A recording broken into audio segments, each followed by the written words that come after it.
هغه تشدد په کړه دا یو کړه او بیا 24 غنټه بعد په خپل حراست شي شاده پښتين په خوره چې کیندوی ظلم زیاتای تکلیف روغله دا دای په فرانټ لاین جګړه ته مش کا شکل نه وشي او دای مطلب دا وایي شي او ته د زیاتای ظلم کوي آیا دا کاسته د پاکستان نه دا اواز میرا د مرګ او د شهادت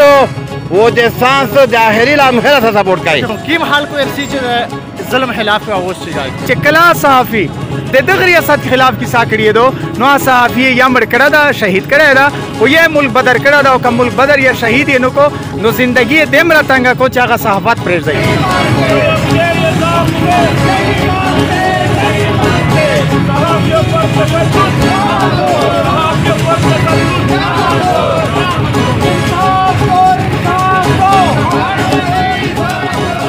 بسم الله الرحمن الرحیم د باندې چې سیمرا لوکل جرنالستون دي هغه د پرینټ میډیا لري پر الکترونیک میډیا لري پر سوشل میډیا لري هغه ډولر وتلی دي د انصاف مطالبه کوي انصاف د برغټ غندا خو دغه صحافیونو یو آئینی او قانوني چې کوم دا دغه حق ته جدي ته انصاف ملاوي شي خو دې ته انصاف نه ملاوي وجه سره دې پر انصاف وړي په پریزنیاز سره موجود ده جنرال سیکرټری پریس کلب نېشنل پریس کلب دنه پښتنه کوي چې بنیادی دا انصاف د قوم د پوره د دمر نصور ول جوړ شو را بسم الله الرحمن الرحیم شکریہ شباب صاحب چونکہ امیر دا احتجاج صرف گوهر وزیر د پورا نه ده نن د گوهر وزیر سره دا زیاتای شو دا چې د حق اوس چې غولې د پورا सबसे पहले دا اوس چې کړه دا د قوم د پورا د ملک د پورا دوی سره داسې حالات جوړ شوې دي چې هغه تشدد په کړه دا یو کړه او بیا 24 غنټه بعد په خپل حراست شي شاده ایک حکومت ته دا اپیل وکړي چې خلک تو سه پیژني تو سه غون سي نو میر صحافیون صرف د قلم په زیر کې ساکولا چې میر دا واسنه چې میر شاته لوس وچای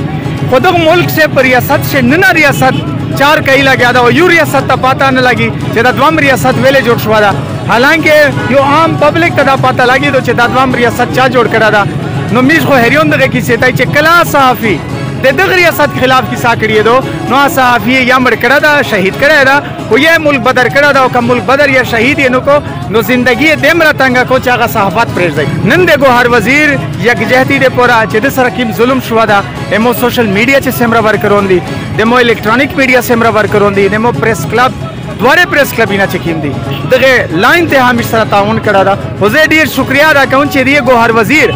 بطور گوهر وزیر نه یو صحافي په حیثیت باندې دمله تړ کړه دا او د حکومت نه دا میر مطالبه دو چې کم از کم چې تاغه یو نو ریاست چې دی جوړ کړه دا چې هغه تاسو کلوش نشي ورچوي امیر صحافیوں ته تحفظ خو کا گوهر وزیر بھائی بندے 30 گھنٹے مسلسل تشدد اذناباد د جرم سو جرم یہ صرف اور صرف دا غدا چې د سٹارټ نه تر اخره پر اسمه زندگی تر دا پښتين په خوره چې کیندوی ظلم زیاتای تکلیف روغله دا دای په فرانټ لاین جګړه دا او ان شاء الله میز د صحافیون چې کیندي یا د گوهر وزیر بھائی چې کیم کردار دا تو خاموش نشي سیما سوشل میډیا کا سون دی یا نه پریس کلب ول دی سیم را کا سون دی ملګون دای وا خبره دو چې آیا د سوشل میډیا کاسه ټیم دا دای چې کله روزي خو چې کله چې خاصایت شي کېږي په دای زونو ترسای قرآن منده پہلا دایو تا وستاڑے پولیسی وستاڑے ادارے خونڈے پشرسی پہلا دایو تا چالار سی یر لاک 10 شوئی شوی دی بیغه نه پاتې میش کا شکل نیوشي او دای مطلب دا وایي شي او څه د ما جوتای ظلم کوي آیا دا کاسته د پاکستان نه ده دغه پاکستان دا وچای معلومات لګ چای پاتان دوکړي ویلې دوکړي میش کله روزي دغه تا میش کله څخه سات شي نقصان یا تکلیف کوي په میش روزي مایک روغلی میش څخه تر خرو کوي څخه پیسې روکي څخه کانه روکي چې میش تیم تکلیف ته تر په ځونه باندې بغیر پیسې باندې به د میش کا سونه ذاتی مطلب دا پاتې دا کوي معلومات تا کو چې میش کا سونه ذاتی زتای وشو دغه د دې په دوکانې وکړه به میش خپل کوي شي غیر ریاست ته ادارې ته دا وایي چې څه خبره مې د صحافیونو سره دی یوي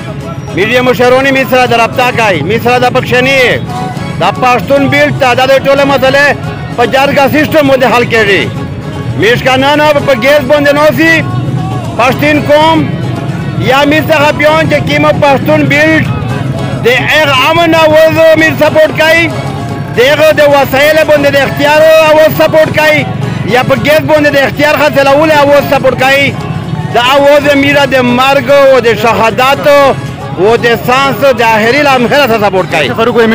فاروق امیر اکثر وکړل د انتظامیه چې کیمه هغه لوکل میډیا چې کیمه هغه به هیو سټیک هولډر نشمري نو لوکل د چې کیمه لوکل ایڈمنسټریشن دغه ته وسوي ایک دل داوی یو چې ګوره داسې دو چې تاسې خو د دفتر نه نشئ وتی په دفتر شه په ځوانۍ مې د شګې بوري ریامولی دا صحافیون می خار زوی ته خار مشکل زوی ته دیه زوی نرسایی ادغه خاصیت یا تسلیم کا او اتونی کو یا تسلیم ای ادغه حفاظت حفاظت یا کا ادغه حفاظت ته تو فرض په تنها وخله دا چې قیمت امید د ذلی انتظامیت دغه حکم دا او آرډر دا درخواست نه تاسو ته پته ده چې ګوهر وزیر یو سینیر صحافي ده او ډېر وختینی ده نو میجو دغه مزاحمت کوي او بل طرف ته میج افسوس کوي چې په مین سیټي شدای چیږي او ایسا پره نه د فایر داش کېږي او نو ایسا پره د تحقیقات شوې دي نو د می صحافیونو سره سره د حکومت طرف نه رابطه شوې ده نو زور نه په زر ده دغه مزاحمت یو شي او چې سیمه میډیا ملګری دي میجو سره شانه بشانه ویلوړي دا واحده د طبقاتو صحافیونو چې چیرې ظلم کوي چا سره نه انصافي وي چا سره څه داسې کوي چې هغه د برداشت نه وي نو دغه حلق ورسي بغیر د مقصد نه بغیر د سلالچ نه او د دې اواز شګای نو چې کله د دې سره داسې رویه اختیار کوي چې د قیمت اوسه ولیدا چې ګوهر وزیر سره پېښلا نو کیم حلق ورسي چې د ظلم خلاف اواز شګای نو د مش خلک ته په چار دو انتظامیه ته په چار دو او عام عوام ته په چار دو چې دا خلک سپورټ کو کچره دا خلک د صحافیون سپورټ نه کړ یقینا په کم وخت د حق اواز چې ګولو حلق ختم شي